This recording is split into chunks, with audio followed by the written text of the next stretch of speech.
L'enregistrement, je l'ai écouté des dizaines de fois, peut-être des centaines. Je le connais par cœur, chaque intonation, chaque pause calculée pour infliger le maximum de douleur. Élodie Morel, dans un mariage où la femme n'est pas aimée, il n'y a que la pitié et la honte. La voix de Jeanne Lemoine, une voix que je hais plus que tout au monde, une voix qui, il y a 3 mois, a fait voler en éclats l'illusion de ma vie. Elle avait ajouté, comme on plante un dernier clou dans un cercueil. Ne t'accroche plus à ce veuvage vivant. Divorce. Adrien Tesson ne t'aimera jamais. Aujourd'hui, je suis au bureau. Notre bureau. Celui de Haddo. Nous sommes au 32e étage de la Tour In City, à la Part-Dieu. Lyon s'étend à mes pieds, grise et affairée sous un ciel d'automne. Le Rhône est une cicatrice d'argent sombre. Ici, tout est vert, acier brossé et silence feutré. L'air sent le café cher et l'électricité statique. C'est le temple que j'ai construit. Mon écran affiche des milliers de lignes de code. L'architecture neuronale de Haddo. C'est mon enfant, mon œuvre. Une intelligence artificielle conçue pour prédire les crises émotionnelles avant qu'elles n'arrivent. Quelle ironie. Je suis en train de déboguer une boucle de régression dans le module d'empathie simulé quand mon téléphone vibre sur le bureau en chaîne claire. Je n'ai pas besoin de regarder pour savoir qui c'est. L'heure, 14h30, l'heure où la culpabilité d'Adrien se manifeste toujours. Je laisse vibrer. Mon cœur bat à contretemps. Un rythme lourd, sourd, qui cogne contre mes côtes. Je repense à cet instant, il y a 3 mois. Quand j'ai reçu son message, le sang bouillait dans mes veines. J'avais serré le téléphone, mes ongles s'enfonçant dans la paume de ma main. J'étais prête à hurler, à détruire cet open space silencieux, à jeter mon ordinateur par la fenêtre pour le voir s'écraser 32 étages plus bas. Et puis, une autre notification était apparue, celle d'Adrien.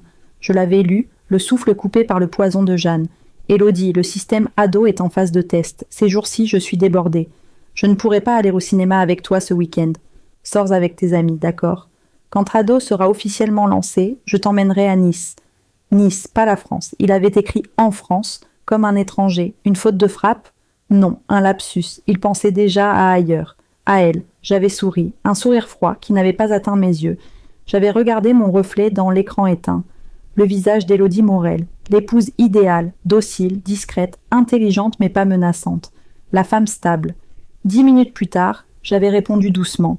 D'accord, mon amour. Travaille bien. Ne te fatigue pas trop. J'ai toujours été parfaite. Aux yeux du monde, nous étions le couple parfait de la tech lyonnaise. Adrien, le CEO charismatique, le visionnaire. Moi, l'architecte de l'ombre, le cerveau technique. Uni, calme, tendre. Chaque anniversaire, chaque Saint-Valentin, Adrien n'oubliait jamais les fleurs. Des pivoines blanches, mes préférées. Il n'oubliait jamais les cadeaux. Un bracelet Cartier, un carré Hermès, il m'a emmené partout. Nous avons skié à Courchevel, admiré les champs de lavande à Valençol. Il a bâti la romance que je rêvais d'avoir, une romance stable, prévisible, sûre. Alors quand j'ai su qu'il me trompait, j'ai cru mourir. Ce n'était pas seulement la trahison, c'était l'humiliation, c'était la personne qu'il avait choisie. Jeanne Lemoine. La vibration s'arrête, mon téléphone est silencieux. Jeanne. Le simple fait de penser à son nom me donne la nausée. Nous étions colocataires à Paris, à la Sorbonne, dans une chambre minuscule avec vue sur une cour grise. Jeanne ne supportait jamais qu'une autre qu'elle brillait plus fort. Je me souviens de cette camarade chinoise, passionnée de hanfu. Elle devait participer à un concours culturel. La veille, sa robe traditionnelle a été retrouvée dans la poubelle de la cuisine, découpée en lambeaux avec des ciseaux de couture. Je me souviens de cette étudiante en mannequinat, une fille douce de Bordeaux. Jeanne avait accidentellement renversé un seau d'eau glacé sur elle à 5 heures du matin, juste avant son shooting le plus important. À chaque fois, Jeanne pleurait. Elle s'excusait. Elle mentait avec une conviction terrifiante. Et tout le monde la pardonnait. Moi, je voyais clair. Je voyais la jalousie maladive, le besoin constant d'être le centre de l'attention, la cruauté déguisée en impulsivité. Quand Adrien m'a raccompagnée à la résidence un soir, après une longue session de codage à la bibliothèque, elle l'a remarqué. Il était beau, Adrien. Ambitieux. Il avait cette énergie qui attirait les gens. Dès lors, elle l'a poursuivi sans relâche. Messages, appels, baisers volés dans les couloirs. Scène publique où elle prétendait que je l'avais blessée. L'apothéose a été ce soir de juin. Elle s'est introduite dans le dortoir des garçons, nue, allongée sur le lit d'Adrien. J'ai voulu la tuer ce jour-là. Elle m'a regardée, sans aucune honte, ses yeux brillants d'un triomphe malsain. Je l'aime, Élodie. Et toi, tu devrais me le céder. Tu n'es pas à la hauteur. Après 1000 disputes, 1000 humiliations, elle a fini par partir. Elle a obtenu une bourse pour étudier à l'étranger, à Milan, je crois. J'ai cru que tout était fini. Adrien et moi, nous avons respiré. Nous avons obtenu nos diplômes. Nous avons déménagé à Lyon. Nous avons trouvé des investisseurs. Nous avons bâti Ado. Nous nous sommes mariés un jour de pluie, à la mairie du 2e arrondissement. La paix est revenue. La paix est revenue. Une paix silencieuse, productive, une paix stable. Jusqu'à ce qu'elle revienne. Jusqu'à ce message, il y a 3 mois. Ce fichier audio. La vibration reprend. C'est lui, cette fois. Adrien. Je décroche. Je n'active pas le haut-parleur. Oui, ma voix est calme, professionnelle. Élodie, tu n'as pas vu mon message. Sa voix est douce, fatiguée, un acteur parfait. Si, je viens de le voir. Je suis en plein débogage du module alpha. C'est compliqué. Il y a une pointe d'agacement dans sa voix. Il n'aime pas quand mon travail passe avant lui. Écoute, je crois que je vais finir très tard. Ne m'attends pas pour dîner. Je ferme les yeux. Je peux l'imaginer. Il est probablement dans cet appartement qu'il loue pour elle à la Croix-Rousse. J'ai l'adresse. Je sais tout. D'accord, Adrien.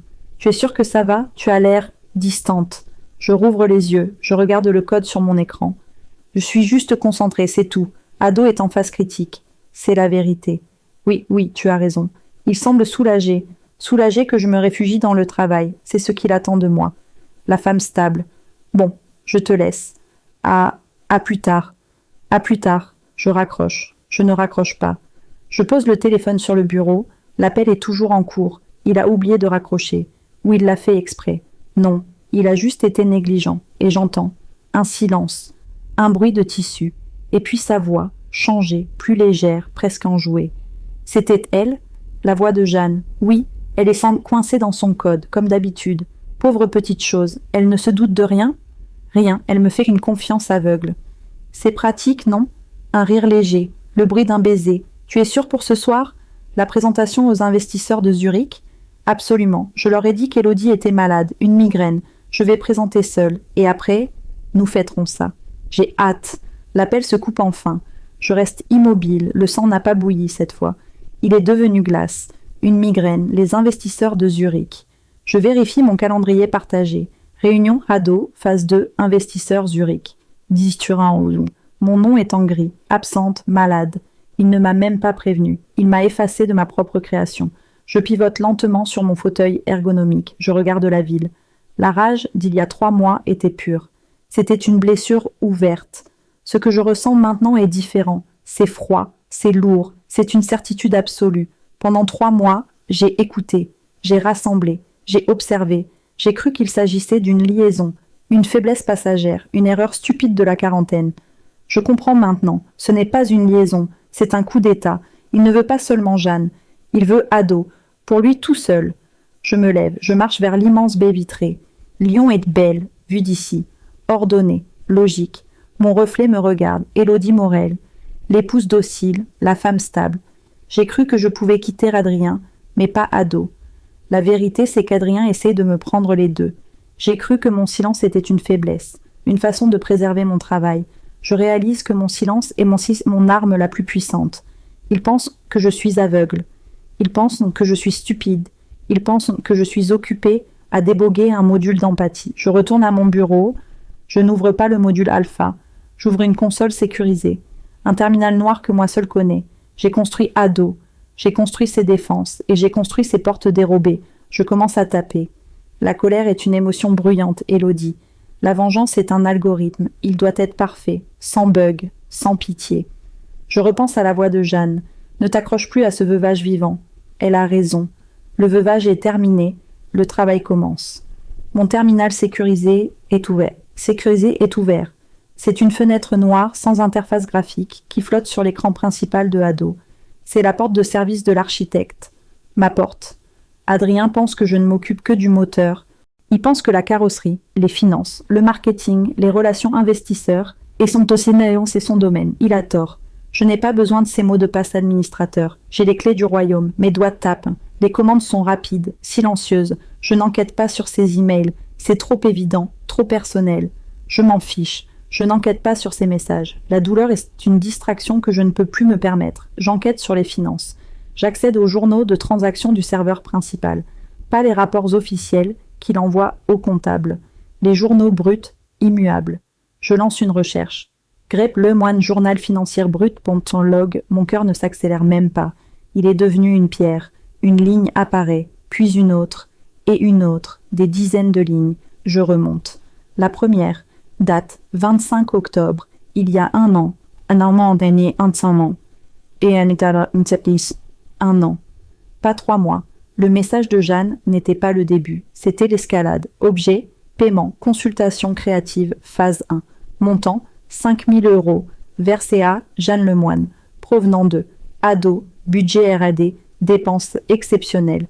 Mon budget. Il a payé son amende avec l'argent destiné à mes ingénieurs. Il a menti.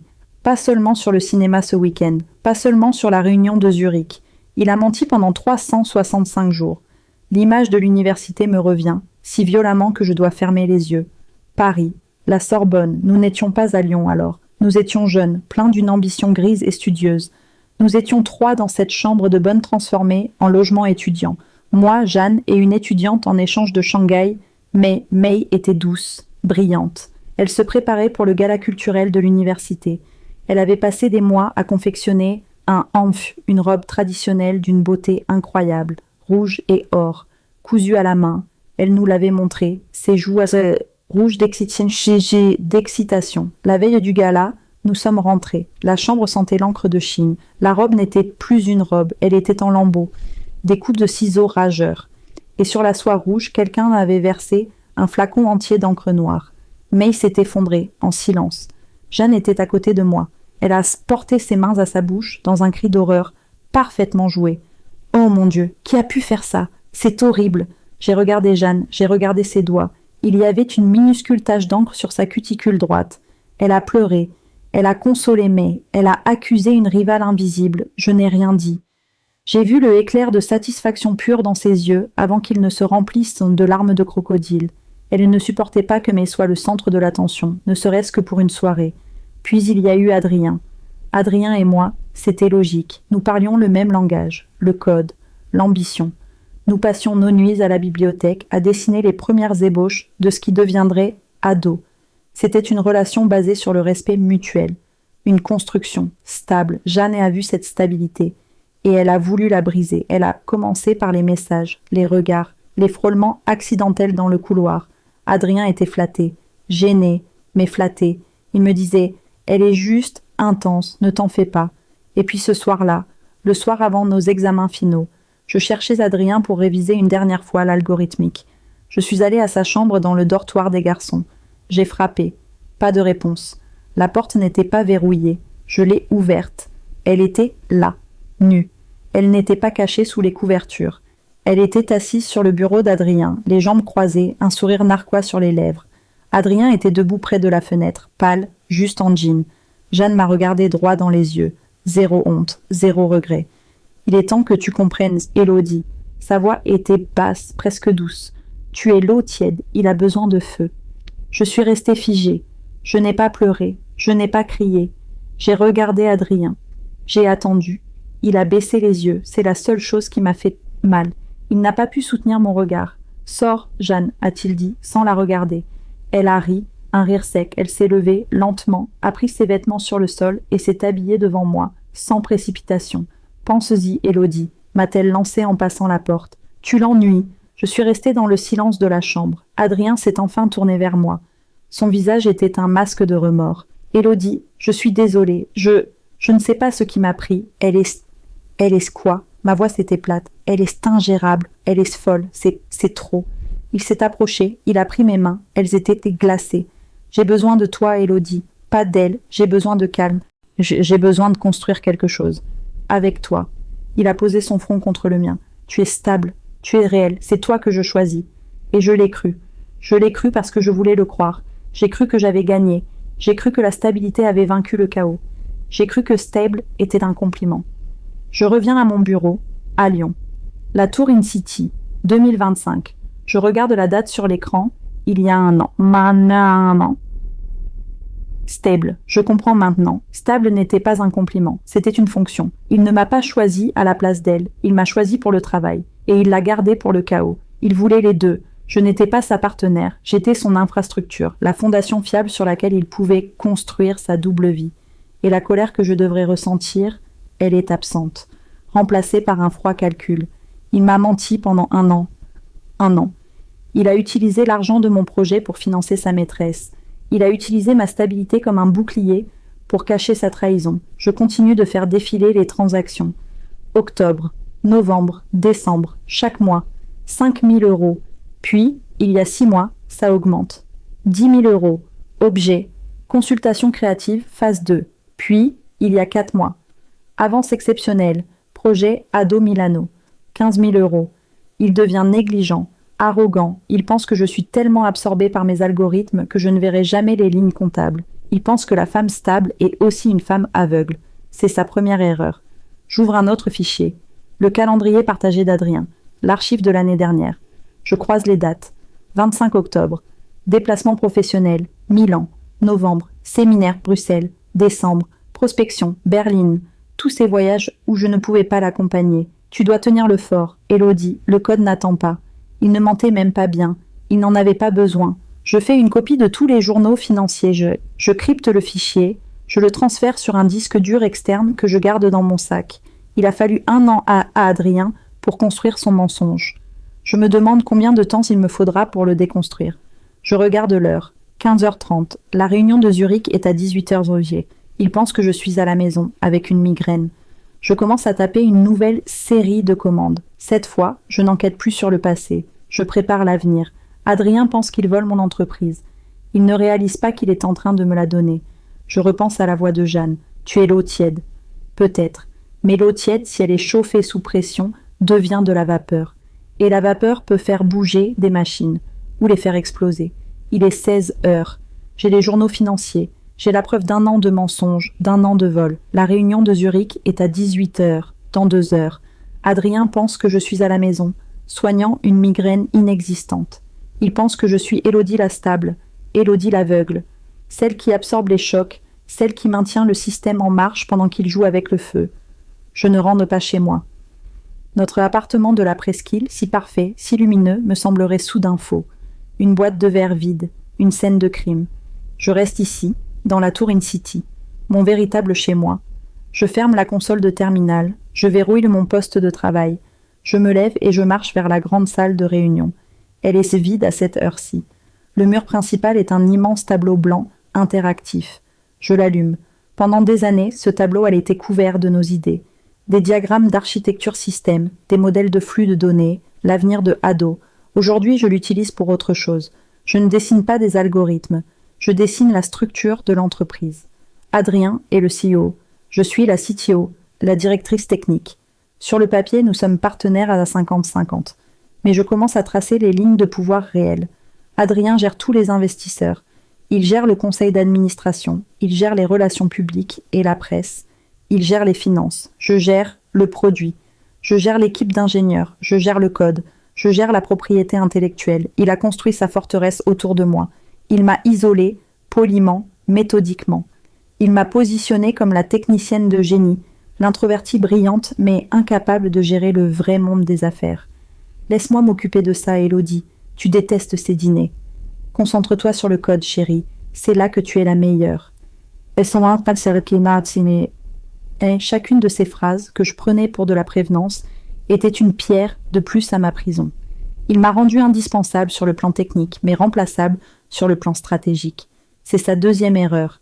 Il pense que le produit peut exister sans son architecte. Il pense que Ado, une fois lancé, fonctionnera tout seul. Il oublie que je suis la seule à en comprendre les fondations. Il oublie que chaque ligne de code critique est passée par mes mains. Il oublie que si je le décide, Ado peut cesser de fonctionner.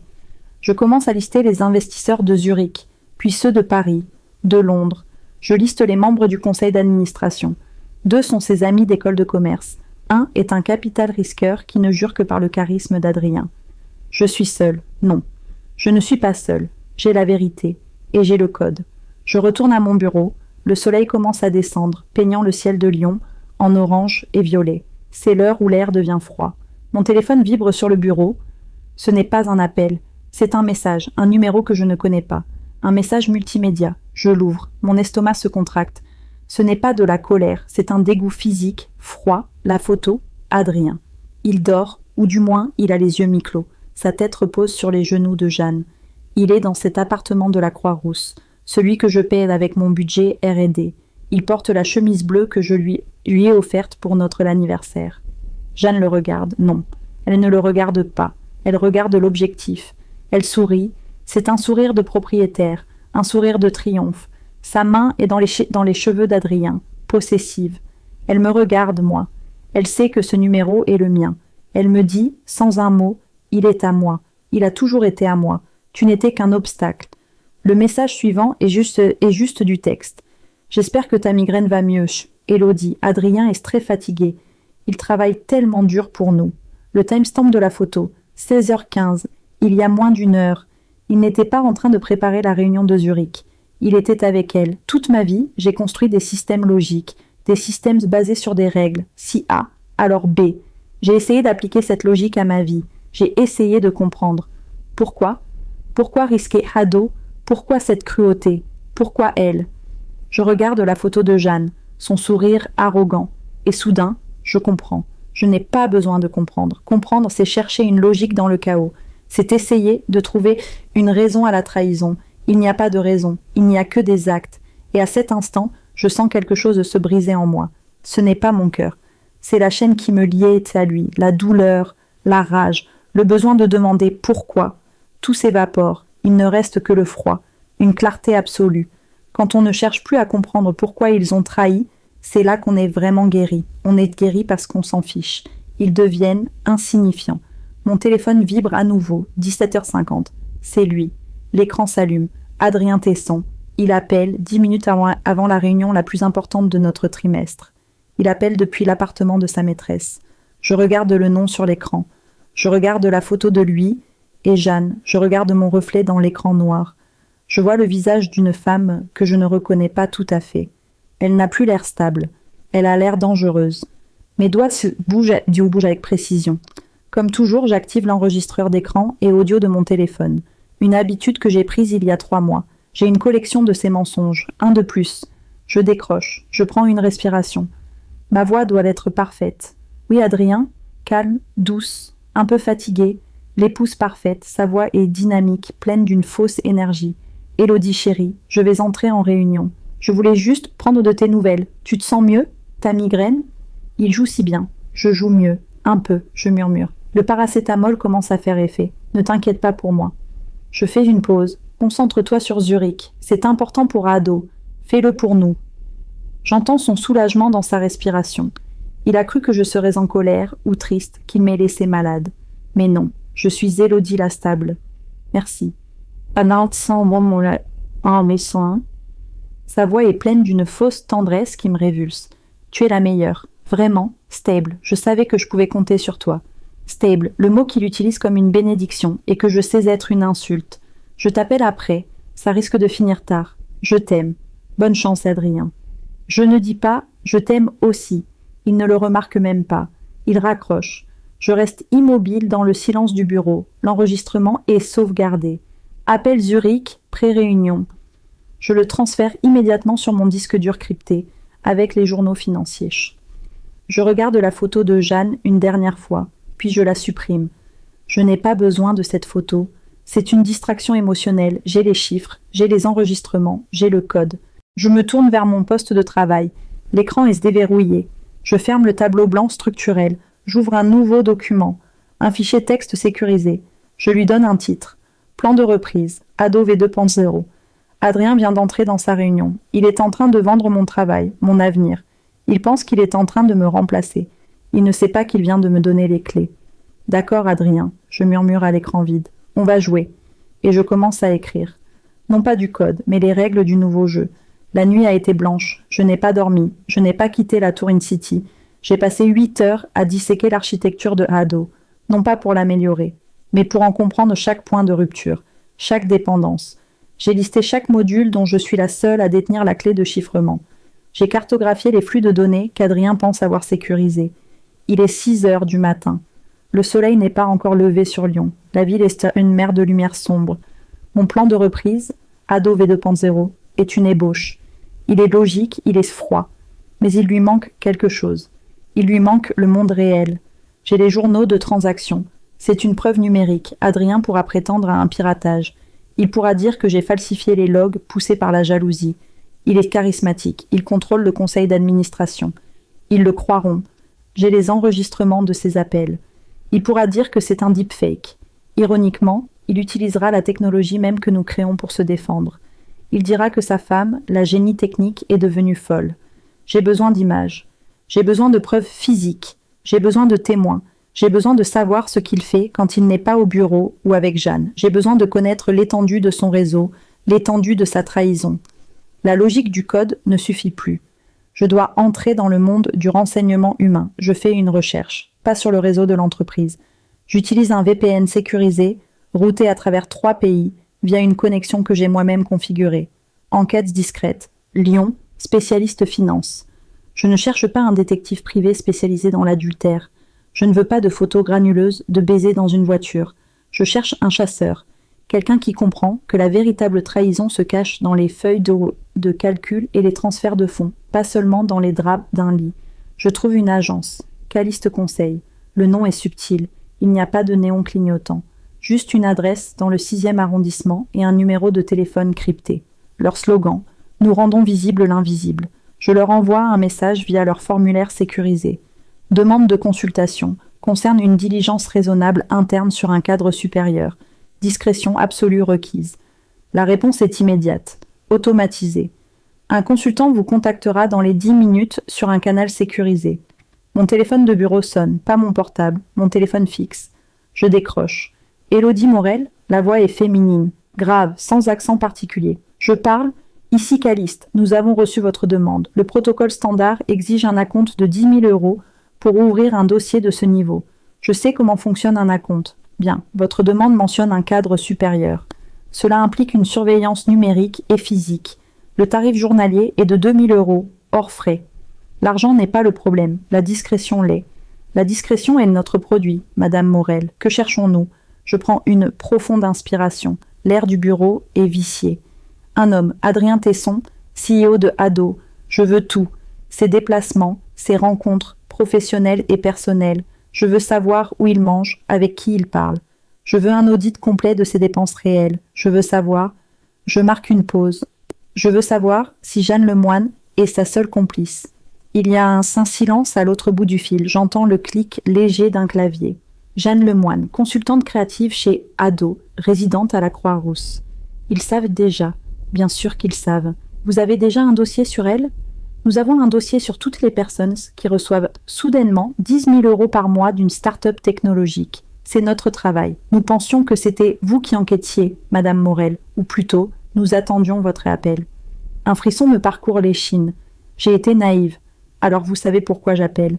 Nous savons que l'argent de votre R&D paie son loyer. Nous ne savons pas ce que vous voulez que nous fassions avec cette information. Je veux la cartographie complète de l'iceberg. Je n'ai que la pointe. Je veux savoir ce qu'il y a sous l'eau. Compris. Transférez la compte sur le compte qui s'affiche sur votre écran sécurisé. Nous commençons immédiatement. Vous recevrez un rapport chaque soir à 23 h. Ne nous contactez pas. Nous vous contacterons. La ligne coupe. Je fais le virement depuis un compte personnel qu'Adrien ne connaît pas. Un héritage de ma mère. Le jeu a changé. Je ne suis plus seule. J'ai des yeux et des oreilles. Je me lève et je vais à la salle de repos. Je me fais un café. Noir, fort. Je regarde le soleil se lever. Le plan Ado Vaudepont vient de s'enrichir d'une nouvelle variable. La journée est un enfer. Un enfer de normalité. Adrien est rentré ce matin-là, vers 9 h. Il n'est pas passé par l'appartement. Il est venu directement au bureau. Il est entré dans mon bureau, rayonnant. Il portait le même costume que la veille, mais sa chemise était fraîche. Il avait dû se changer chez elle. Élodie, il m'a prise dans ses bras.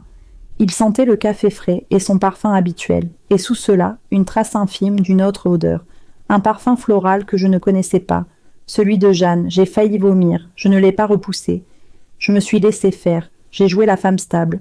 Adrien, tu es rentré. La réunion de Zurich, un triomphe, absolu. Il m'a tenu par les épaules, ses yeux brillants d'une excitation que je savais maintenant être fausse. Ils adorent, ils sont prêts à doubler leur investissement pour la phase 2. C'est merveilleux. Ma voix était un peu rauque, il l'a remarqué. Il a froncé les sourcils, sa performance de mari inquiet prenant le dessus. Ta migraine, ça va mieux? Tu as l'air épuisé. Je n'ai pas beaucoup dormi. Je m'inquiétais pour la réunion. Un mensonge parfait. Il a souri, touché. Tu n'aurais pas dû. J'avais tout en main. Il m'a embrassé sur le front. Un baiser froid, sec. Tu es ma fondation, Élodie. Sans toi, rien de tout ça ne tiendrait. Rentre chez toi. Repose-toi. Je gère le bureau aujourd'hui. Il me chassait. Il me chassait de mon propre bureau pour que je n'assiste pas au débriefing, pour que je ne voie pas les contrats. D'accord, ai-je murmuré. Tu as raison, je suis épuisé. Je prends mon sac. Celui qui contient le disque dur crypté. Je t'aime, m'a-t-il lancé, alors que j'arrivais à la porte. Je me suis retournée, je l'ai regardé, l'homme que j'avais aimé, l'homme qui avait construit ma vie avant de décider de la démolir. Repose-toi bien aussi, Adrien. Tu l'as mérité. Je ne suis pas rentrée chez moi. Je suis allée dans un café anonyme du 7e arrondissement, loin de la presqu'île, loin de la Croix-Rousse, loin de la Part-Dieu. J'ai ouvert mon ordinateur portable personnel, j'ai travaillé sur Ado, j'ai passé la journée à coder, non pas le plan de reprise, mais ma protection. J'ai commencé à construire la porte dérobée dont j'avais rêvé, un accès administrateur total, invisible pour tous les autres, y compris Adrien.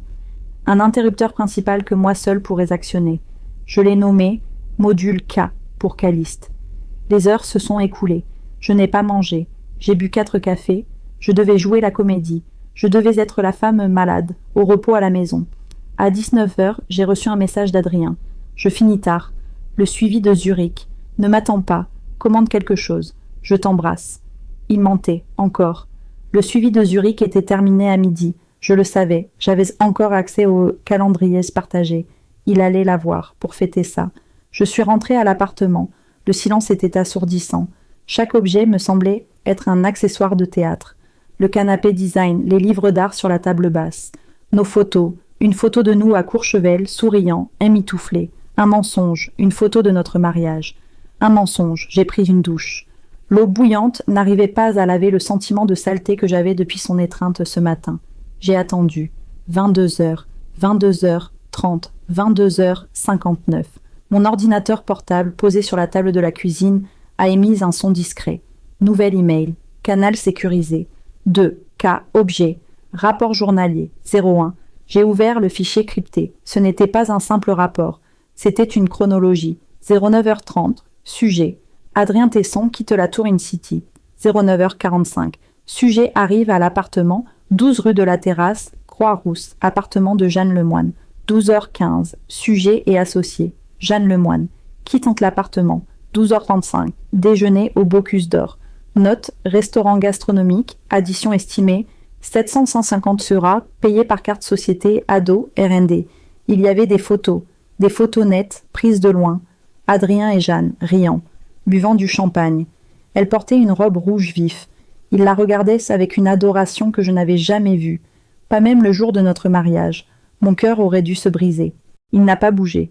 Je n'ai ressenti qu'une confirmation froide. J'ai continué à lire. 14h30.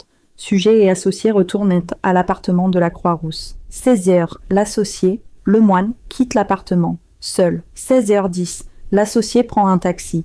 16h30. L'associé arrive au café des négociants. 16h35. L'associé rencontre un tiers. Mon souffle s'est bloqué. Il y avait une photo. Jeanne assise à une table en terrasse, souriant à l'homme assis en face d'elle. Je le connaissais.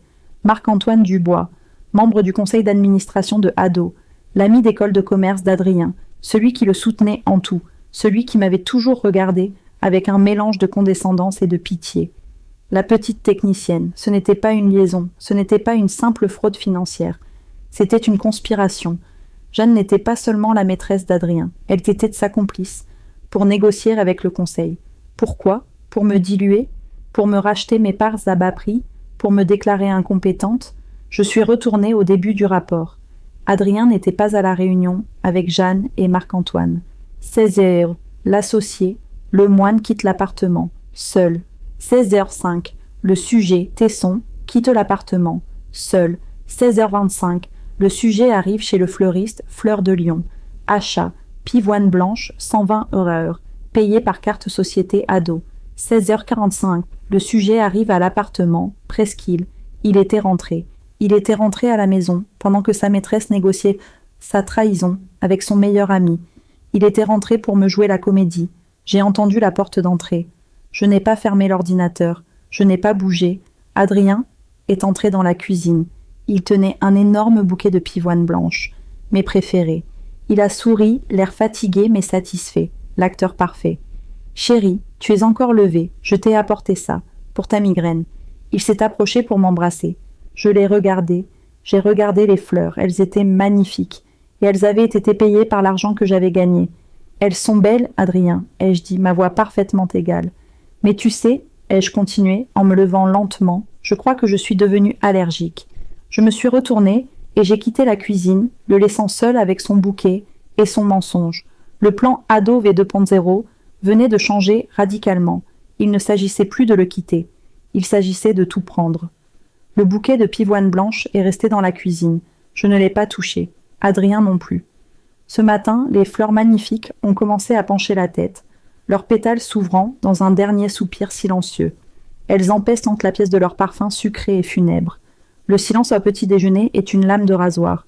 Adrien est assis en face de moi, à la table de marbre. Il fait semblant de lire les nouvelles financières sur sa tablette. Son café fume, il n'a pas dormi dans notre lit, il a dormi dans la chambre d'amis. Il n'a pas mentionné mon commentaire sur l'allergie, il n'a pas mentionné les fleurs.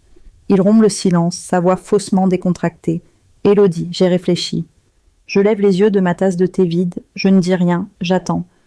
La phase 2 va être intense.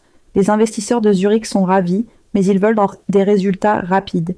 Ils veulent avoir une interface plus humaine, plus grand public. Je continue de le fixer. Mon silence le met mal à l'aise, il se redresse. Tu es brillante avec l'architecture système, chérie. Personne ne fait ce que tu fais. Mais l'aspect créatif, le branding, ce n'est pas ton point fort. Et tu es déjà surchargé. Il sourit. Un sourire qu'il veut rassurant. Alors, j'ai pris une décision exécutive. J'engage une consultante pour alléger ta charge de travail. Je sens le piège se refermer. C'est si prévisible. C'est le mouvement qu'il m'a annoncé hier en m'envoyant les pivoines. Une consultante ? Ma voix est plate. Oui, une experte en branding de luxe. Elle a eu une expérience internationale incroyable. Milan, New York. Elle va nous aider à donner une âme à Ado. Une âme, je répète. Oui, il semble soulagé que je ne proteste pas. Elle s'appelle Jeanne Lemoine. Je pense que tu te souviens d'elle, de l'université ? Il le dit, sans ciller. Il me jette le nom au visage, comme on jette un gant. C'est une provocation. Il veut voir si je vais m'effondrer, si je vais crier, pleurer, lui interdire. Je prends une gorgée de mon thé froid. Jeanne Lemoine, oui, je me souviens. Parfait. Il ne s'attendait pas à une acceptation si facile. Il est presque déçu. Elle commence aujourd'hui. 10 heures. Il se lève, rajuste ses boutons de manchette. C'est une bonne chose pour Ado, Élodie. Tu verras. Je n'en doute pas, Adrien, dis-je en me levant à mon tour. Tout ce qui est bon pour Ado. Je vais dans la chambre, je m'habille.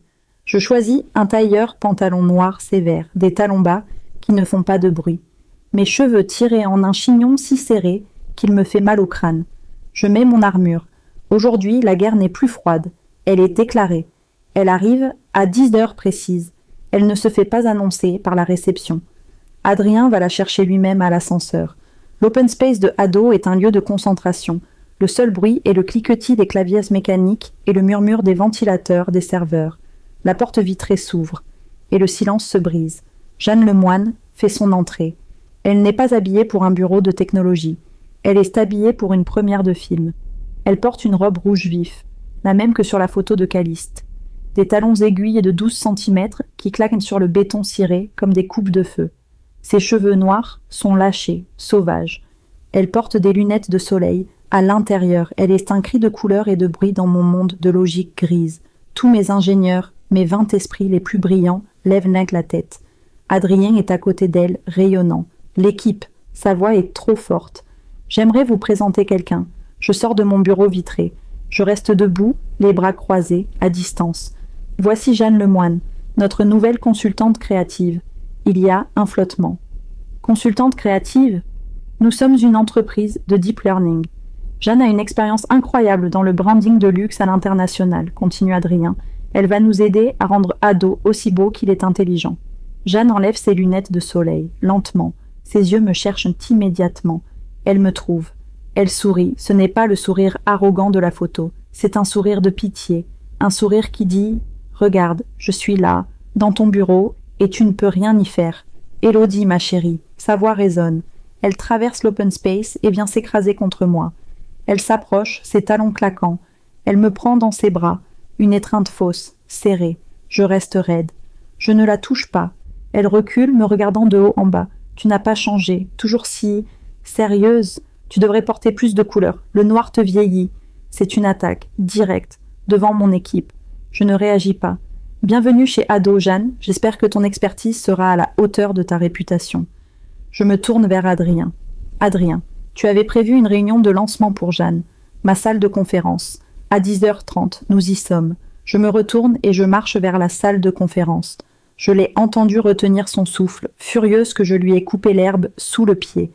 J'ai gagné le premier round. Nous sommes assis autour de la grande table en verre. Moi, à ma place habituelle, en bout de table. Adrien, à ma droite. Et Jeanne, qui l'a placée en face de moi.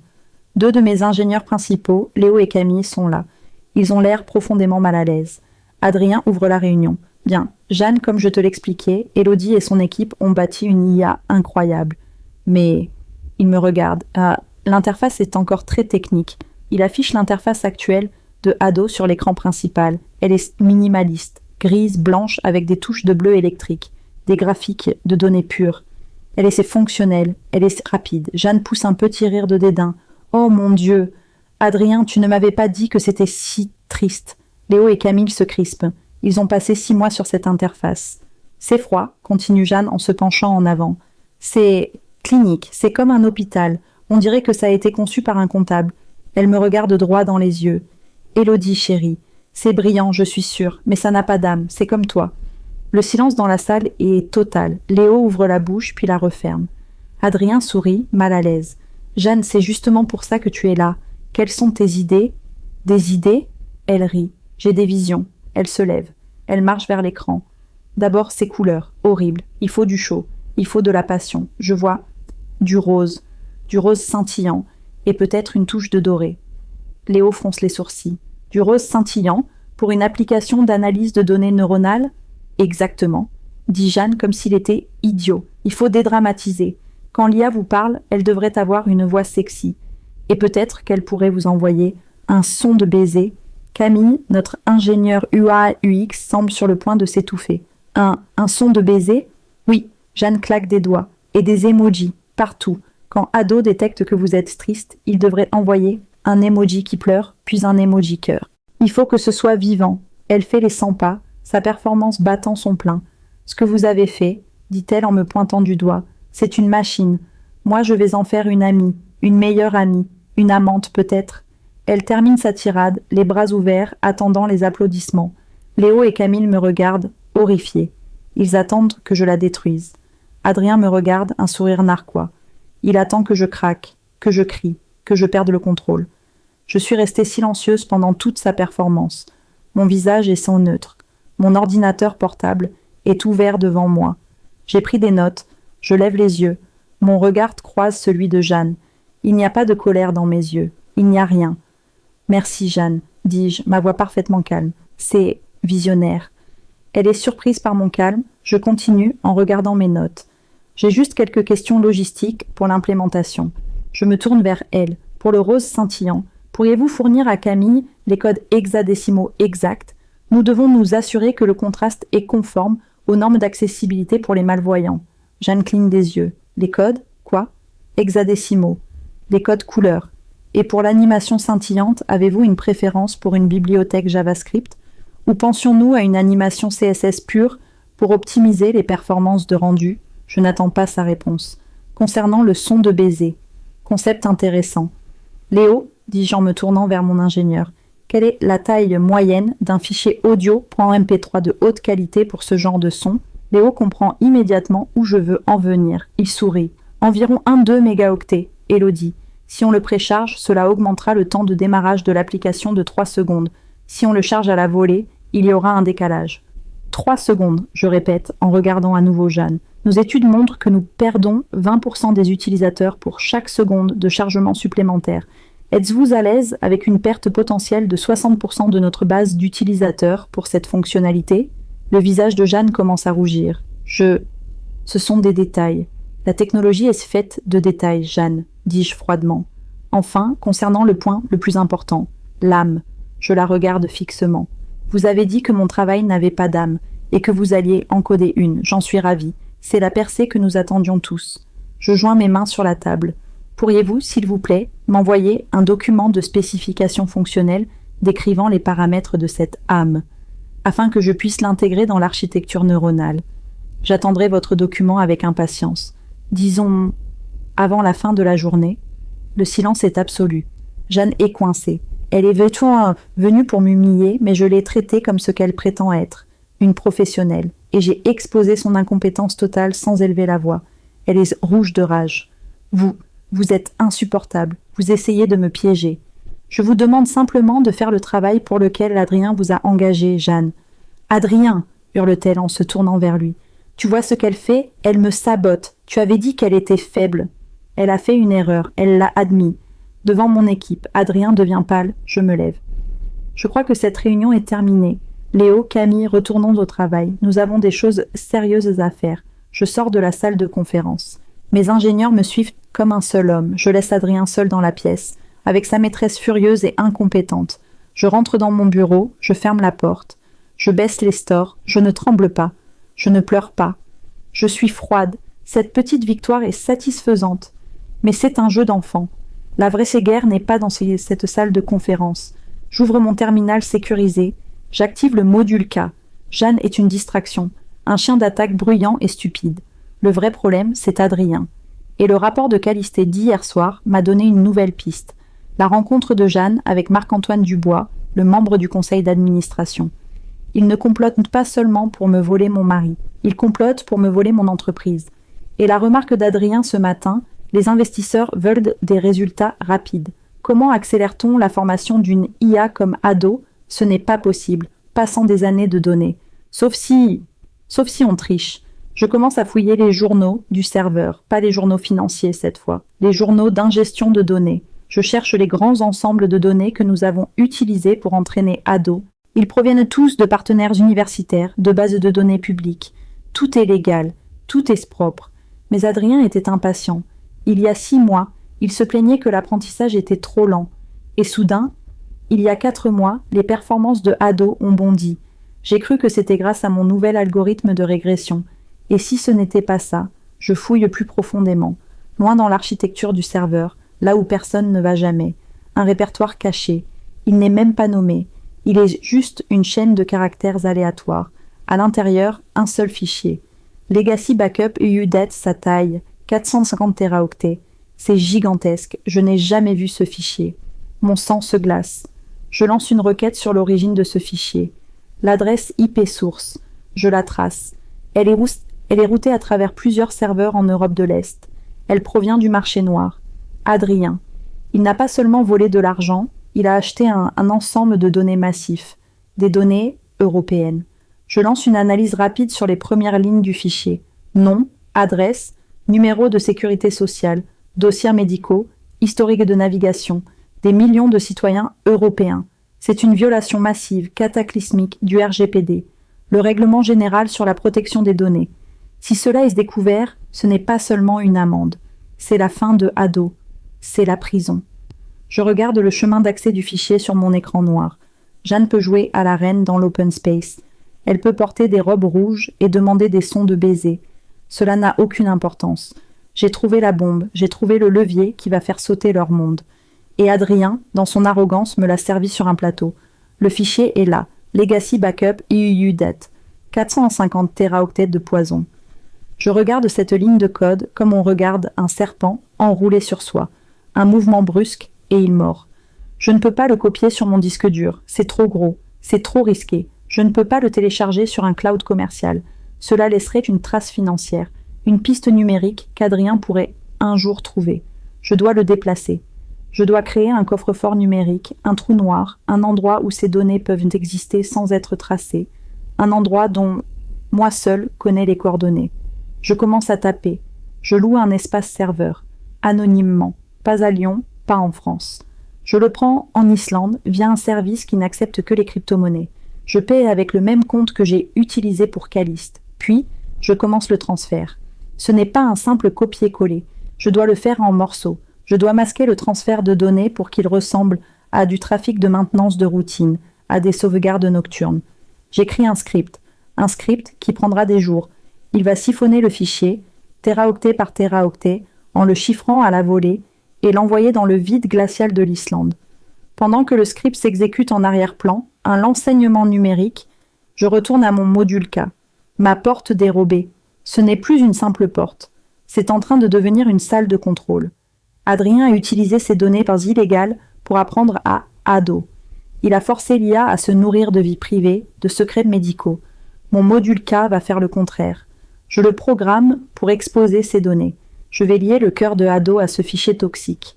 D'un simple clic, je pourrais forcer l'IA à régurgiter les données brutes sur lesquelles elle a été entraînée. Je ne vais pas seulement exposer Adrien. Je vais faire en sorte que ce soit ado lui-même qui l'expose. Le génie dans la bouteille va témoigner contre son maître. La porte de mon bureau s'ouvre à la volée, sans qu'on frappe. Adrien, son visage est rouge, le masque du mari charmant et fatigué a disparu. C'est le visage d'un homme qui a perdu le contrôle. Il ferme la porte. C'était quoi ce cirque? Sa voix est basse, sifflante. Je ne lève pas les yeux de mon écran. Le script de transfert clignote doucement dans le coin. 2%. Je ne vois pas de quoi tu parles. Je menais une réunion de spécifications. Tu l'as humilié.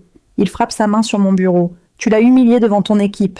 Je lève enfin les yeux. Mon regard est si froid qu'il recule d'un pas. C'est elle qui s'est humiliée, en proposant des sons de baiser pour une plateforme d'analyse neuronale. Ça n'a pas d'importance, hurle-t-il. Elle est là pour la vision. Toi, tu es là pour la technique. Ton travail, c'est de faire en sorte que ça marche. Je me lève, lentement. Je fais le tour de mon bureau. Je me tiens à moins d'1 mètre de lui. Je peux sentir son parfum, le même qu'il portait ce matin, mélangé à la sueur de sa colère. Mon travail, Adrien, mon travail, c'est cette entreprise. C'est mon nom sur les brevets, au même titre que le tien. Mon travail, c'est d'empêcher une consultante incompétente de détruire 3 ans de notre vie avec du rose scintillant. Tu es jalouse, crache-t-il. Tu es une pitoyable petite femme jalouse qui ne supporte pas de voir une autre femme briller. Ah, il utilise les propres mots de Jeanne, elle l'a briefé. Briller? Je laisse échapper un petit rire, sec et sans joie. C'est comme ça que tu appelles le fait d'être payé 10 000 € par mois avec l'argent de la R&D pour proposer des emojis. Son visage devient blanc. Il ne s'attendait pas à ça. Il pensait que je ne savais pas. Comment? Je suis la CTO, Adrien. Je vois les budgets. Je vois où va mon argent. Il est piégé. Il cherche une sortie. Il la trouve dans l'attaque. Je suis le CEO. Je décide des budgets. C'est une dépense stratégique. Stratégique, oui, je vois. Tu ne vois rien du tout. Il me pointe du doigt. Tu es tellement coincé dans ton code que tu ne vois pas la vraie vie. Jeanne, elle comprend les gens. Elle comprend le désir. Tu ne comprends que les machines. Il a raison. Et c'est pour ça que je vais gagner. Si tu t'opposes encore à elle, dit-il, retrouvant son assurance, si tu la sabotes encore une fois, Élodie, je te jure que je le soumettrai au conseil d'administration. Le conseil? Dis-je, faussement surprise. Tu veux dire tes amis? Marc-Antoine Dubois, par exemple? Je lui ai lancé le nom, j'ai vu la panique dans ses yeux. Il ne sait pas ce que je sais. Il ne sait pas que j'ai la photo. Ne t'en mêle pas, Élodie, contente-toi de coder. Fais ce pour quoi tu es douée, et laisse les adultes gérer l'entreprise.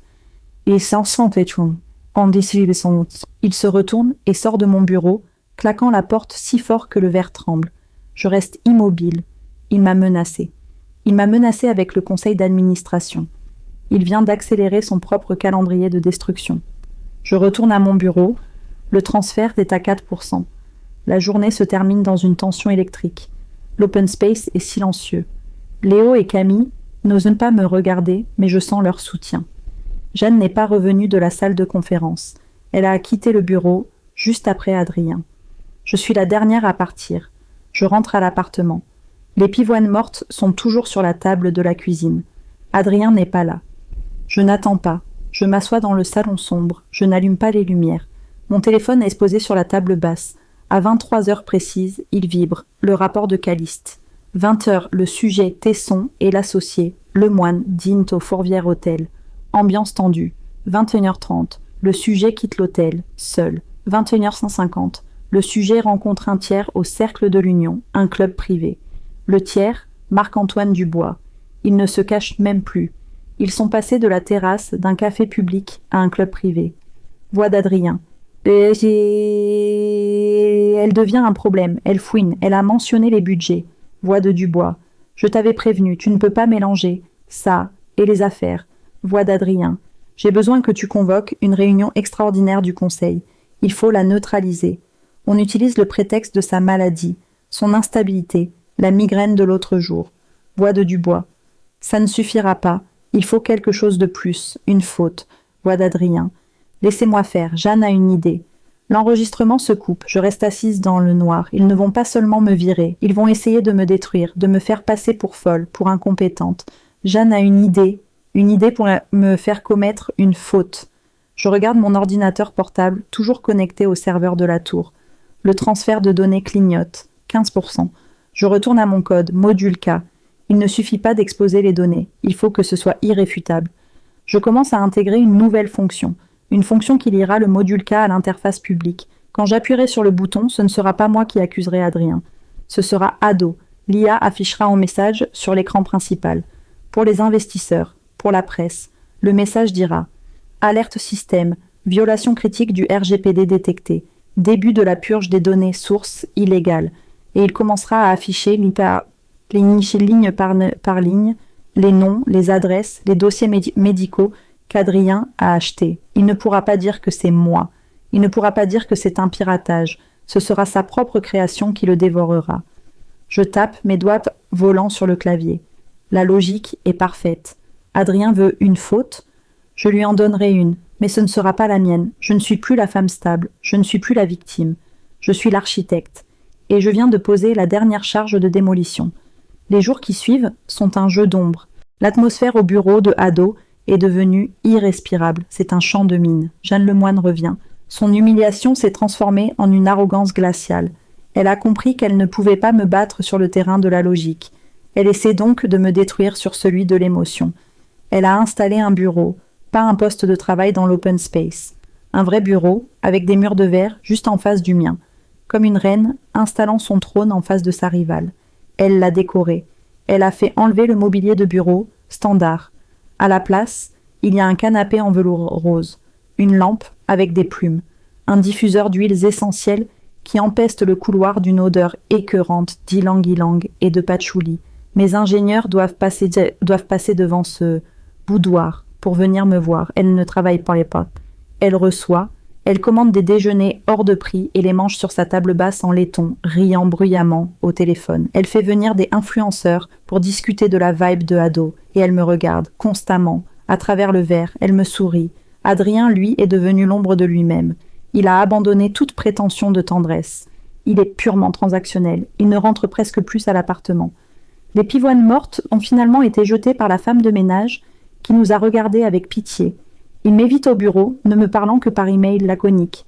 Sujet, budget Q4. Merci de valider les coupes dans la R&D. Sujet, calendrier. La réunion du conseil est fixée à vendredi prochain. Ta présence est requise. Il prépare son coup d'état. Le vendredi prochain. Dans 7 jours. Il me donne 7 jours pour faire ma faute. Pendant ce temps, mon script tourne. Le transfert vers l'Islande est une torture lente. Le volume de données est si massif que je dois le limiter aux heures heureuses, entre 2h et 5h du matin, pour qu'il ne sature pas la bande passante de l'entreprise. 50%, 55%, 60%. J'ai besoin de temps. J'ai besoin qu'ils me laissent tranquille, mais ils ne le feront pas. Jeanne a une idée. L'idée arrive un mardi. Je suis en pleine révision du module K. J'ai besoin d'être sûre qu'aucun pare-feu ne pourra l'arrêter. Mon téléphone de bureau sonne. C'est Camille, ma chef de projet UI/UX. Sa voix est paniquée, basse. Élodie, tu dois venir, tout de suite, salle de serveur. Mon sang se glace. La salle des serveurs est mon sanctuaire. L'accès est biométrique. Seul moi, Adrien et Léo y avons accès. Je quitte mon bureau, je passe devant celui de Jeanne. Elle me sourit, lève sa tasse de thé dans un toast silencieux. Elle sait, je cours presque, j'arrive à la salle des serveurs. La porte est entr'ouverte. J'entre. L'air est froid, à 18 degrés constants. Le bruit des ventilateurs est un rugissement blanc. Camille et Léo sont là. Ils sont pâles, et Jeanne est ça et là, avec Adrien. Elle n'est pas censée être ici. Elle se tient au milieu des racks de serveurs, ses talons aiguilles claquant sur le sol antistatique. Elle tient un téléphone, filmant. Adrien est debout près du rack principal, le rack Alpha. celui qui héberge le cœur de Ado. « Ah, Élodie !»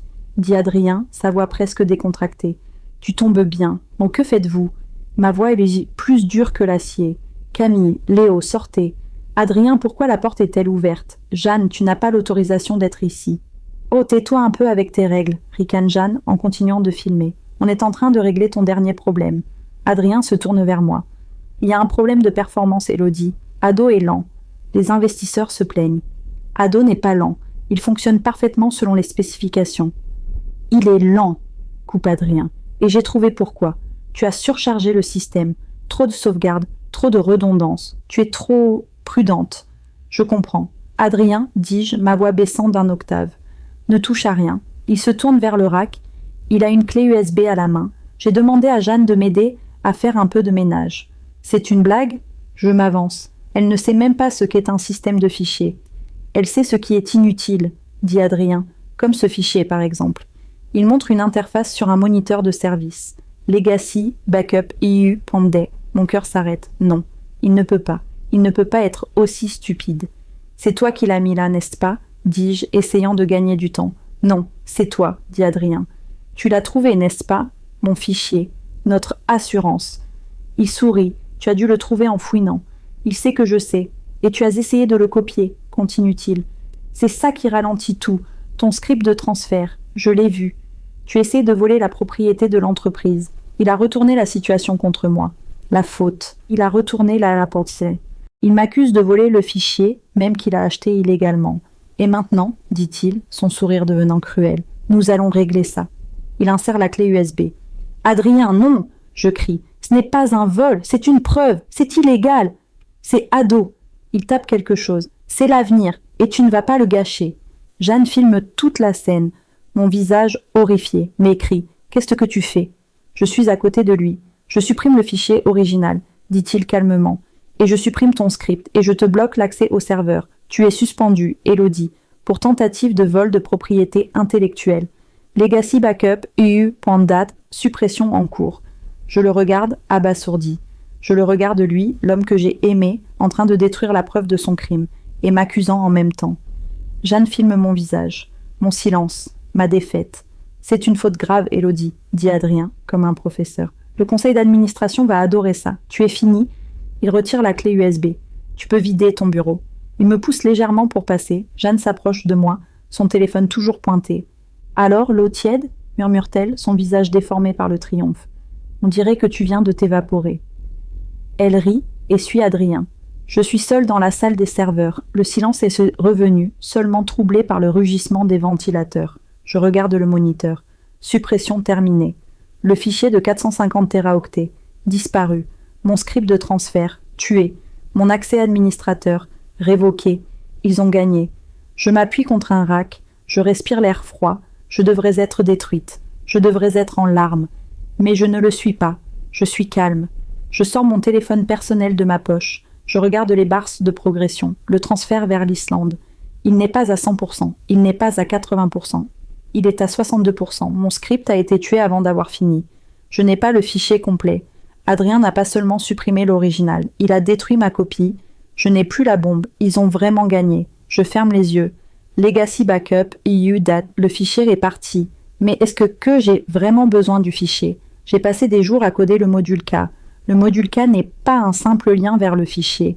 C'est un programme d'audit. Il n'a pas besoin du fichier original pour fonctionner. Il a besoin des traces que le fichier a laissées. Adrien a nourri Ado avec ses données. L'IA a appris, elle a créé des connexions, des poids neuronaux, des schémas. Adrien a supprimé le livre, mais il n'a pas pu effacer la mémoire de l'élève. Ado se souvient. L'IA est la preuve. Je regarde l'heure. Mardi. La réunion du conseil est vendredi. Ils m'ont suspendu. Ils m'ont banni. Ils pensent que je ne peux plus rien faire. Ils pensent que j'ai besoin d'être dans le bâtiment pour agir. Je sors de la salle des serveurs. Je marche dans l'open space. Léo et Camille me regardent, leur visage défait. Je passe devant le bureau de Jeanne. Elle est assise, les pieds sur son canapé rose, sirotant du champagne. Elle me fait un signe d'adieu moqueur. Je ne vais pas à mon bureau. Je vais directement à l'ascenseur. Je sors de la tour In-City. L'air de Lyon est humide et gris. Je marche. Ils ont détruit la preuve A. Ils ont une vidéo de moi. hystériques, m'accusant d'être une voleuse. Ils ont le conseil d'administration. Ils ont l'entreprise. Je n'ai rien, sauf le module K, et l'accès que j'ai construit pour lui.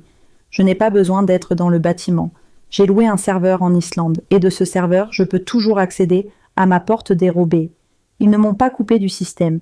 Ils ont juste coupé l'accès de mon bureau. Ils ont fait leur troisième et dernière erreur. Ils ont sous-estimé l'architecte. Je m'assois à la terrasse d'un café anonyme. Je commande un café noir. Le jeu n'est pas terminé. Il est temps de finaliser le code. C'est vendredi. Le jour du jugement. Je ne suis pas chez moi. L'appartement de la presqu'île est une coquille vide, un décor de théâtre après la dernière représentation. Je ne suis pas au bureau. J'ai été banni. Je suis dans une chambre d'hôtel anonyme au dernier étage du Radisson Blu, de l'autre côté de la Part-Dieu.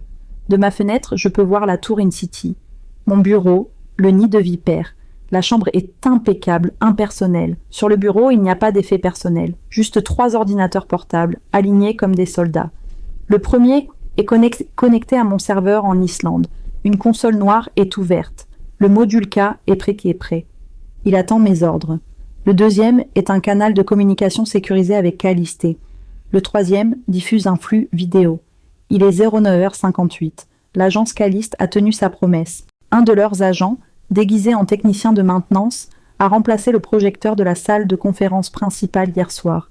Le nouveau projecteur a une caméra 4K intégrée et un micro directionnel. Je vois la salle, la grande table en verre, polie, reflétant les lumières froides du plafond. Je vois les carafes d'eau, les blocs-notes siglés, Ado. Je vois le piège, prêt à se refermer.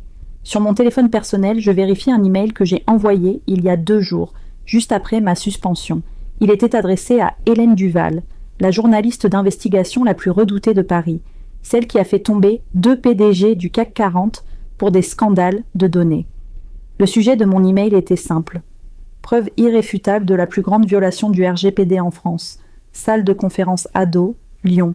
Vendredi, 10h30, soyez discrète. J'ai joint juste assez d'informations, un seul nom de patient, son dossier médical complet, tiré de la mémoire de Ado. Pour qu'elle sache que ce n'était pas un canular. Elle a répondu par un seul mot. J'y serai. Je bois une gorgée de café.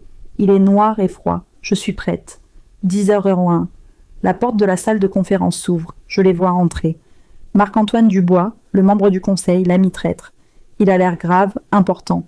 2 autres membres du conseil que je ne connais que trop bien. Pierre Gagnon, un capital risqueur qui ne jure que par les chiffres. Et Valérie Chen, une ancienne de la tech qui se méfie toujours de moi. Puis, Adrien. Il porte son costume le plus cher, bleu marine. Il a l'air d'un veuf éploré. Son visage est un masque de tristesse calculée et de détermination virile. Et enfin, elle, Jeanne. Je m'attendais à ce qu'elle soit là. Je ne m'attendais pas à ça. Elle ne porte pas de rouge, elle ne porte pas de rose. Elle porte un tailleur pantalon noir, d'une coupe austère, presque identique à celui que je portais le jour où elle m'a défié. Ses cheveux sont tirés en un chignon strict. Elle ne porte presque pas de maquillage. Elle se déguise en moi. Elle joue le rôle de la femme sérieuse, la nouvelle force stabilisatrice de Ado. La performance est écœurante. Il s'assoit, 10h05. Adrien se lève. Mesdames, messieurs, merci d'être venus si rapidement. Sa voix est pleine d'une fausse émotion. Le flux audio de Caliste est parfait. C'est avec le cœur lourd, le cœur brisé, que j'ai dû convoquer cette réunion extraordinaire. Il marque une pause. Il se frotte les yeux. Quel acteur. Il ne s'agit pas de chiffres aujourd'hui. Il ne s'agit pas de projection. Il s'agit d'une trahison. Je regarde.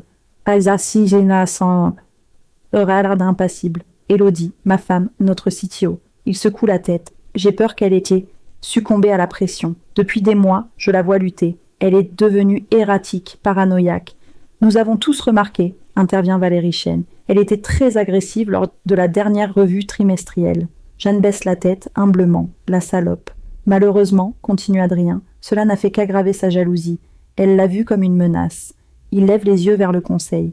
Il y a 3 jours, j'ai découvert qu'Élodie utilisait nos serveurs pour une activité criminelle. Un silence de mort. Elle tentait de voler la propriété intellectuelle de Ado, notre cœur de métier, un fichier de données stratégiques que nous avions acquis. Acquis, le mot est si joliment choisi. Quand j'ai essayé de l'arrêter, elle est devenue violente, hystérique. Il fait un signe à Jeanne. Jeanne a tout filmé. Pour notre protection, j'ai peur que vous deviez voir ça. L'écran principal de la salle de conférence s'allume. Et je me vois, dans la salle des serveurs, mes cheveux en désordre, mon visage déformé par l'horreur. J'entends ma propre voix crier « Adrien, non, c'est illégal !» Puis je vois Adrien, calme, posé, protecteur. Je le vois supprimer le fichier. Je vois Jeanne qui dit d'une voix tremblante, hors champ « Mon Dieu, Adrien, elle est folle. Le montage est parfait. Ils ont coupé tous les moments où Adrien m'accuse. Ils n'ont gardé que mes cris. C'est illégal !» qui, sortis de leur contexte, donne l'impression que je parle de sa tentative de m'arrêter, et non du fichier lui-même. La vidéo se termine. Les visages des membres du conseil sont graves. Pierre Gagnon secoue la tête. Valérie Chen semble dégoûtée. Adrien se rassoit. C'est Marc-Antoine Dubois qui prend la parole. Devant cette preuve accablante de sabotage, d'instabilité mentale et de tentative de vol manifeste, j'ai rédigé une motion. Il lit le document. Motion pour démettre Madame Élodie Morel de ses fonctions de CTO avec effet immédiat. Motion pour geler l'intégralité de ses parts sociales en attente d'une enquête pour les dommages et intérêts. Motion pour nommer Madame Jeanne Lemoine au poste de directrice de la création, par intérim pour assurer la transition. Jeanne baisse à nouveau les yeux, comme si elle recevait un fardeau qu'elle n'a jamais désiré. Y a-t-il des objections ? Demande Dubois. Silence. La motion est adoptée à l'unanimité. Sur mon écran, je vois Adrien fermer les yeux, comme s'il était soulagé d'un poids immense. Il a gagné. Il a tout pris. Mon travail, ma réputation, mon entreprise. Il se lève. Merci. Merci de votre confiance. Ce fut difficile. Il se force à sourire. Maintenant, comme promis, je veux vous montrer l'avenir. Je veux vous montrer ce que Ado peut devenir, maintenant que la vision est claire. Il prend la télécommande du projecteur. J'ai demandé à Jeanne de rafraîchir l'interface, de lui donner cette âme dont nous parlions. L'écran principal s'allume. Ce n'est plus mon interface grise et bleue. C'est rose. C'est rose scintillant avec des bordures dorées. C'est monstrueux. Jeanne sourit pour la première fois. Adrien, dit Valérie Chen, l'air sceptique, c'est très visionnaire, la coupe Adrien. C'est ce que veut le grand public. Il se tourne vers l'écran, rayonnant. C'est son moment de triomphe. Ado, commande-t-il à l'IA, montre-nous les tendances du marché pour le prochain trimestre. C'est mon signal. Mon doigt est sur la touche « Entrée ». Sur mon ordinateur, le module K est prêt. Je regarde le visage d'Adrien sur le flux vidéo. Il sourit, attendant la réponse de l'IA. Il est si beau, il est si confiant, il est si fini.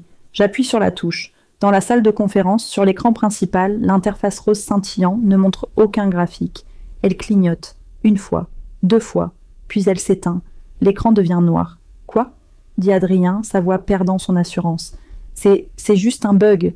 Le code d'Élodie... » « Non, dis-je à mon écran d'hôtel. Au même moment, la porte de la salle de conférence s'ouvre. Une femme entre. Hélène Duval, la journaliste. Un caméraman est avec elle. Qu'est-ce que cela signifie ? Aboie Dubois. Sécurité. Bonjour, messieurs, dit la journaliste, sa voix tranchante. Je crois que vous devriez regarder l'écran. Tous les visages se tournent vers l'écran noir. Du texte blanc apparaît. Une seule ligne. Module K. Activé. Adrien devient livide. Il me connaît. Il sait que K n'est pas une de ses initiales. « C'est elle !» hurle-t-il. « Elle nous pirate. Sécurité, coupez le réseau. » Trop tard. Mon script est plus rapide que n'importe quel humain. Le texte continue de s'écrire. Alerte système. Violation critique du RGPD détectée. Fichier source, Nice. Legacy backup, IUU, date, supprimé par l'administrateur Tesson, 14h32, mardi. Mais la mémoire persiste. L'apprentissage est irréversible. C'est des mensonges, crie Adrien. Vraiment ? Dis-je dans ma chambre d'hôtel. La ligne suivante apparaît. Demande de démonstration requise par le conseil. Initialisation. Non, murmura Adrien. Et l'écran commence à se remplir. Sujet. Martin. Philippe Pedanitz. Né le 12 septembre. Installé. En ça on vient mais sans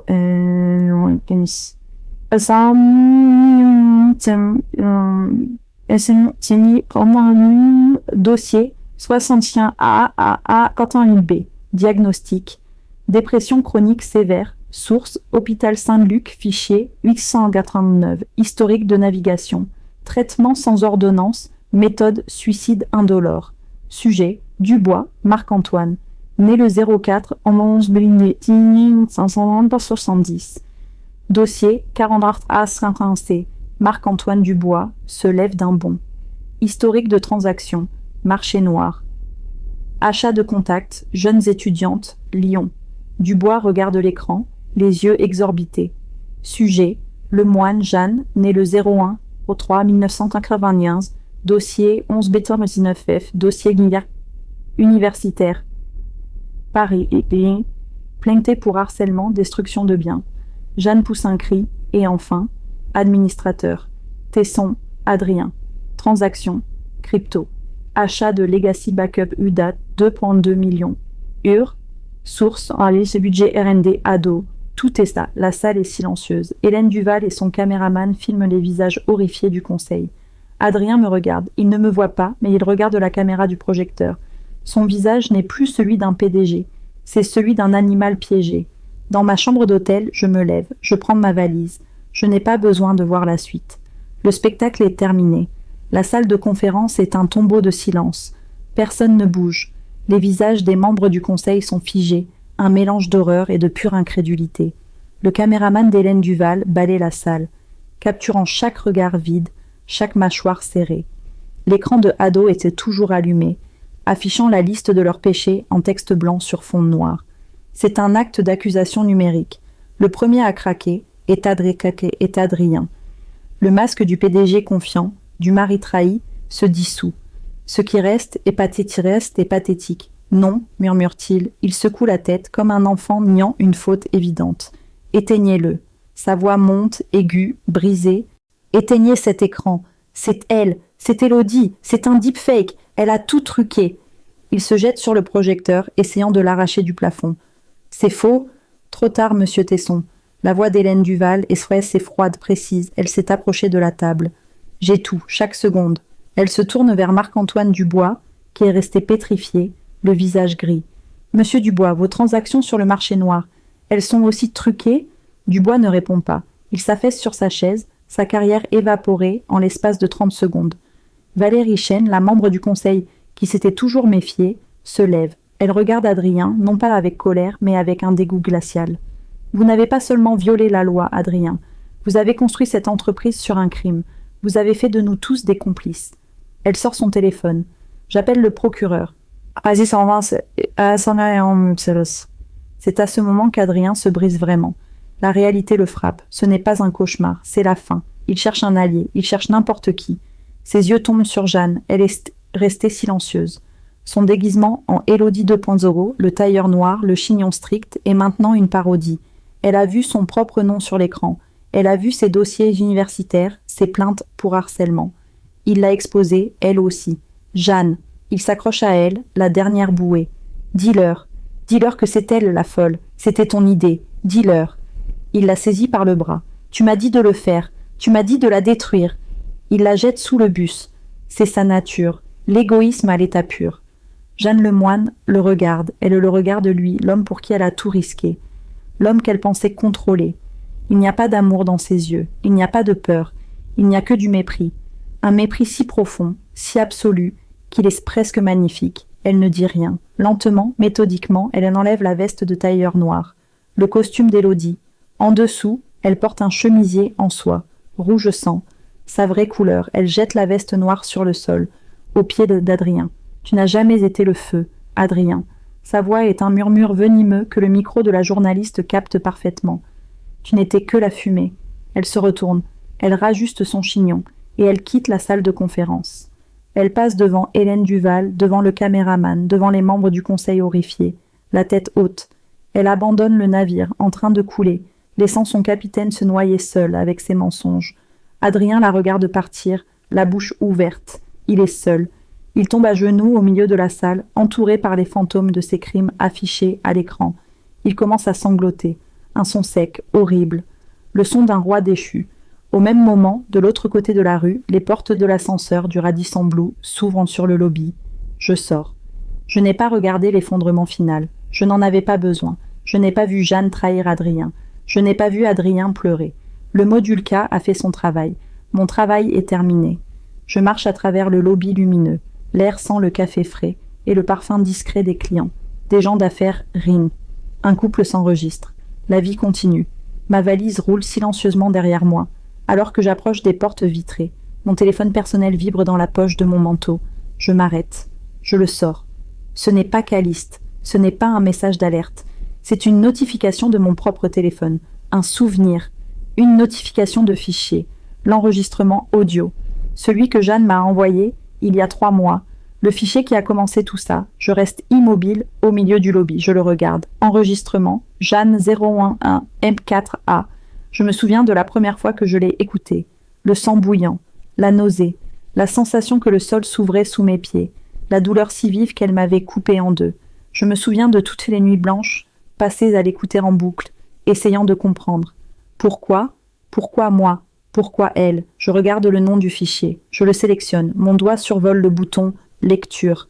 Je n'ai pas envie de l'entendre. Je n'ai plus besoin de comprendre. Je n'ai plus besoin de savoir pourquoi. Je n'ai plus de questions pour eux. Je n'ai plus rien pour eux. Il ne reste que le silence. La guérison. Mon doigt glisse vers la droite. J'appuie sur « Supprimer ». Le téléphone demande « Supprimer cet enregistrement ? Cette action est irréversible. » Je souris. Irréversible. J'appuie sur « Confirmer ». Le fichier disparaît. Je range le téléphone dans ma poche. Je pousse les lourdes portes vitrées de l'hôtel. L'air frais de Lyon me frappe le visage. Il sent la pluie qui vient et la ville au travail. De l'autre côté de la rue, je vois la tour In-City. Des gyrophares. 2 voitures de police viennent de s'arrêter devant. Hélène Duval, elle a été rapide. Je les regarde un instant. Les lumières bleues clignotant sur la façade de verre. Je ne ressens pas de triomphe. Je ne ressens pas de joie. Je ne ressens rien. Je suis libre. Je tourne le dos à la tour. Je lève la main pour héler un taxi. Le premier s'arrête. Je monte dedans. Je ferme la porte. « Où allons-nous, madame ?» demande le chauffeur.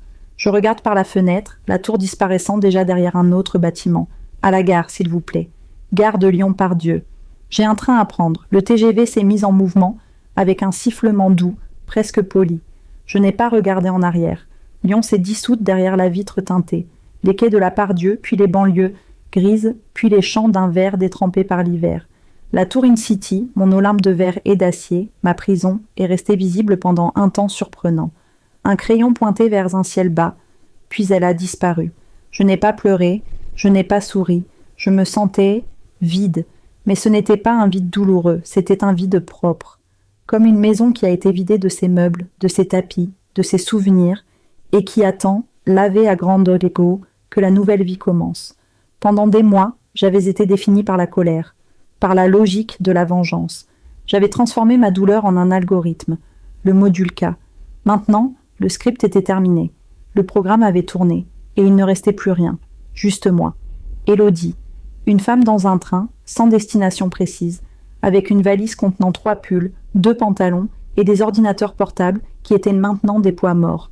Je suis descendue à Annecy. Pourquoi Annecy ? Peut-être parce que c'était tout ce que Lyon n'était pas. Lyon était le travail, l'ambition, le béton, la puissance froide du Rhône et de la Saône. Annecy, c'était l'eau, mais une eau différente, l'eau claire, presque innocente, d'un lac niché dans les Alpes. 6 mois ont passé, nous sommes au printemps. Lyon semble être une autre vie, une histoire lue dans un livre, arrivée à quelqu'un d'autre. J'ai loué un petit appartement dans la vieille ville, au-dessus d'une boulangerie. Je me réveille chaque matin avec l'odeur du pain chaud, pas avec le sifflement de la climatisation d'un serveur. Je n'ai pas touché un ordinateur depuis des mois. J'ai vendu les 3 portables de l'hôtel Radisson.